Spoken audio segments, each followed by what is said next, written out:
Hello guys, कैसे हैं आप सब। आप सभी बड़ों को मेरा प्रणाम, छोटों को प्यार। आज मैं आपको सातों आठों का पर्व के बारे में बताऊंगी। उसके बारे में एक कहानी सुनाऊंगी जो प्राचीन काल से चली आ रही है। वो कथा आपको सुनाऊंगी। बहुत सारी कथाएं हैं, उसमें से एक कथा ये भी है। ये जो है सातों आठों का पर्व पंचमी से शुरू होता है। पंचमी के दिन बिरुड़ भिगाए जाते हैं। तो इसकी और षष्ठी को ये घर में रहते हैं। सप्तमी को इन्हें 22 पानी से धोया जाता है और अष्टमी को गौरा महेश में चढ़ाए जाते हैं ये। और 2 दिन का व्रत रहता है महिलाओं का। पहले दिन में तो खाना खा लेते हैं, शाम को त्यौहार मनाते हैं। और दूसरे व्रत में आग में पकी हुई कोई चीज़ नहीं खाते हैं, सारी चीज़ें कच्ची और ठंडी खाते हैं। और गर्म पानी से भी नहीं नहाते हैं, ठंडा पानी यूज करते हैं। गर्म पानी पीते भी नहीं हैं, चाय भी नहीं पीते हैं। तो इस तरह से ये हमारे उत्तराखंड में व्रत मनाया जाता है बहुत ही हर्षोल्लास से। तो इसकी एक कहानी है कि प्राचीन काल में एक ब्राह्मण थे और उनका नाम था बीरभट्ट। और उनके 7 बेटे और 7 बहुएं थी, लेकिन वो निसंतान थे, उनकी कोई संतान नहीं थी। तो बहुत दुखी रहते थे।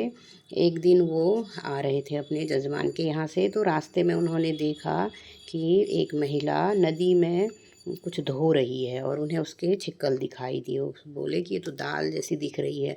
तो उसके पास गए और बोले कि ये तुम क्या कर रही हो। वो थी महिला के रूप में पार्वती देवी थी। तो पार्वती जी से उन्होंने पूछा कि आप ये क्या कर रही हैं। उन्होंने बोला मैं ये दालें भिगाई हैं मैंने 5 तरह की, और इन्हें आज मैं धो रही हूँ। और गौरा महेश का इस तरह से व्रत होता है, इससे संतान प्राप्ति होती है, संतान सुखी रहती है। तो आप इस तरह से, वो बोले मेरी बहुओं के संतान नहीं है, तो बोले आप ये व्रत करवा सकते हैं उन्हें। तो घर जाके सारी कहानी उन्होंने अपनी बहुओं को, बेटों को बताई। तो उन्होंने भी ये व्रत रखा।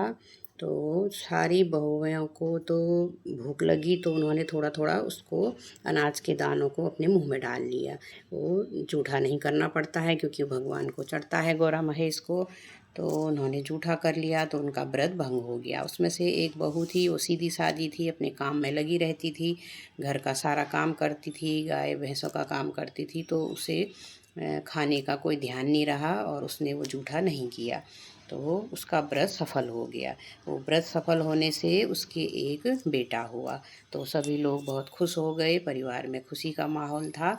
तो फिर उन्होंने क्या किया, उसका चिन्ह एक पंडित जी को दिखाया। तो बोले ये बालक आपके लिए अशुभ है। तो वो फिर चिंता में पड़ गए। उन्होंने बोला आप क्या कर सकते हैं। तो पंडित जी ने बोला इस बच्चे को तुम कहीं फेंक दो। तो उन्होंने कहा इसकी माँ तो ये काम हमें नहीं करने देगी। तो उन्होंने बहाने बनाए, बोला तेरे मायके में तेरे पिताजी की तबीयत ख़राब है, तो उनको देख के आ जा। वो बोली मैं कैसे जाऊँ अपने छोटे बच्चे को छोड़ के। वो बोले ठीक है, बच्चा तेरा हम संभालेंगे और तू जा। वो भागी भागी अपने मायके गई और वहाँ जाके उसने देखा तो उसके माता पिता तो स्वस्थ थे, खुश थे। तो बोली मुझे ऐसे ऐसे भेजा गया है, तो आप तो ठीक हैं। तो उसे शंका हुई कहीं मेरे बच्चे के साथ कुछ गलत ना हो जाए। तो फिर वो थोड़ी देर वहाँ रुक के तुरंत वापस आ गई।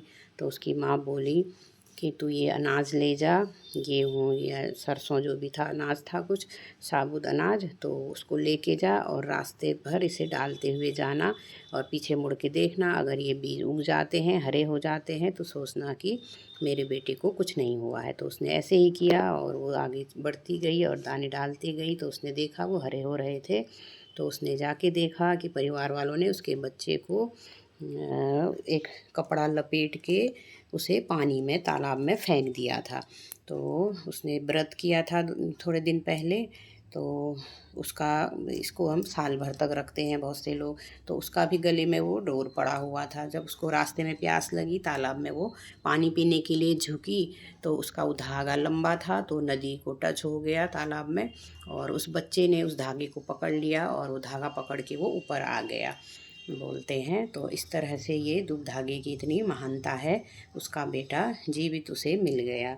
तो इसी तरह जो भी महिला इस व्रत को करती हैं उसका घर में सुख शांति आती है, संतान प्राप्ति होती है और बच्चों का अच्छा भविष्य होता है और उसका सुहाग सही रहते हैं।